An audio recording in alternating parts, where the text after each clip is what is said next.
अब ध्यान से सुनिएगा।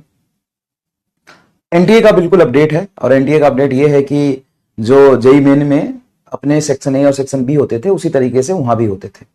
जेई मेन में जो सेक्शन ए और बी होते थे उसमें से सेक्शन बी में 10 में से 5 करने होते थे सारे सब्जेक्ट में, फिजिक्स केमिस्ट्री में, जैसे हम लोगों के 15 में से 10 करने होते थे ना, 15 में से 10 करने होते थे ना, तो उन्होंने हटा दिया। तो मोस्ट प्रॉब्ली अपना भी हट जाएगा, ठीक है ना, मोस्ट प्रॉब्ली अपना भी हट जाएगा, ठीक है।